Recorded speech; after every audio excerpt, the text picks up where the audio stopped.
develop our own narrative and talk about ourselves, the way we see ourselves, not the way other people see us.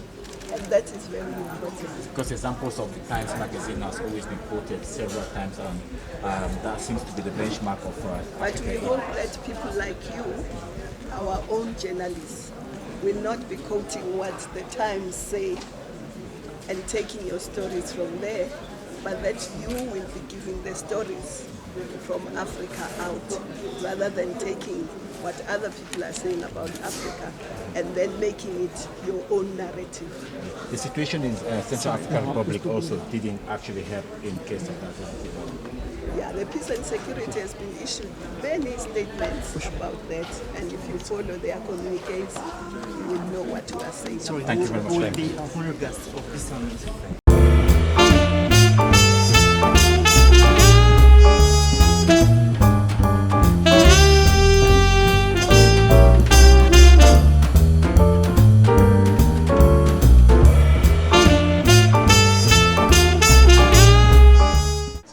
Well, for me, it's not in the past, in the sense that there are a couple of messages that come through the Pan-African movement that are still relevant.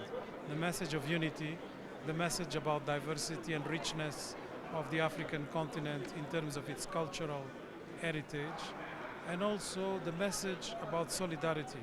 So those messages are still important. But now we have to modernize. We have to make sure that when we talk about integration, it's not just political integration.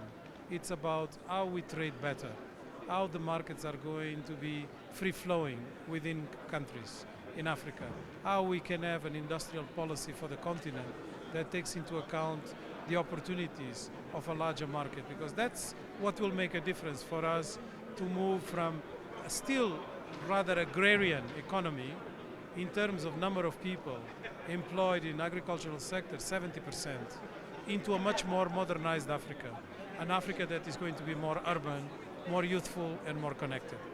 You know, Africa also has a problem with its image outside Africa.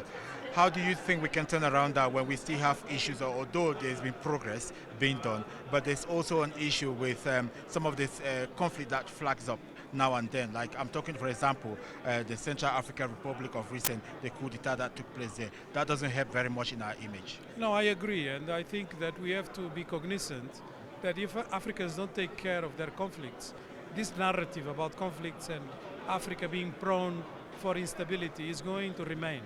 We know that other regions are doing much better in terms of their branding, but not so better in terms of managing their conflicts.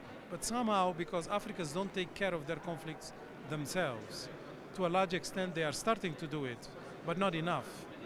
We have most of the conflicts in Africa ending up in the agenda of the Security Council, therefore with spotlight.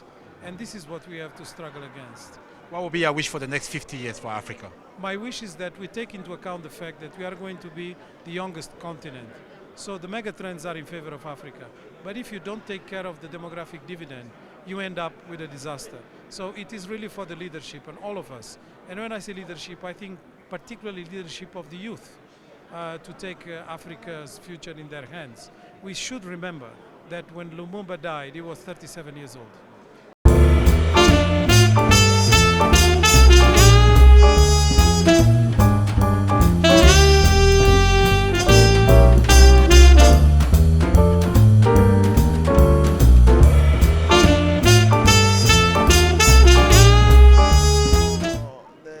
African movement towards unity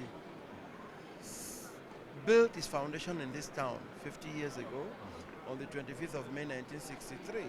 And 50 years is a long time enough to sit down and assess what we've gone through, what we've achieved, how far we've gone in our dreams, and then lay the foundation for the future again. So when you talk about Pan-Africanism and Renaissance, Pan-Africanism, this movement gearing towards our unity. How far did we carry the dream? And then Renaissance, you understand the theme. How do we reconnect to our past? How do we reconnect to our roots? And then how do we redefine ourselves for the future? So that's the whole deal about the theme of the summit. What will be your hope for the next 50 years of Africa? What will be your hope? What will be your wish? Of course, as an African who believes in the continent, the immediate dream is that that dream comes true. Let Africa unite. And our dream as actors of today is to contribute to that unity and make it a reality.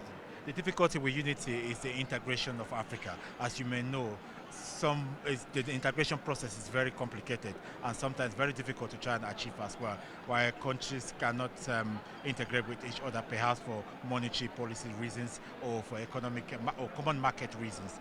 What do you think can be done further than just beyond the boundaries of each African country to ease of the integration process? If you have gone through the document of the AU, you should be aware that we are working really hard towards achieving a continental free area, a continental trade-free area by 2017. So we want to achieve integration. We started with trade. We are promoting the liberation, the movement, free movement of people and goods throughout the continent. And then the AU wants to move towards by consolidating even the governance architecture of the continent. You must have learned about our shared values. Africa has decided to move into the era of democracy, to anchor our member state in democracy. When we start behaving in the same way, shaping our country in the same way, then we are agreeing on how to live together. It's difficult like everywhere else. Europe has not achieved. They are still working on it. They started almost at the same time with us. They have not gone further than we have done. And they are older nations than us. So they could have been more prepared to achieve faster than us. We are not praising ourselves, we are slow, but we believe in what we are doing and we are sure we'll make it. His Excellency, thank you very much.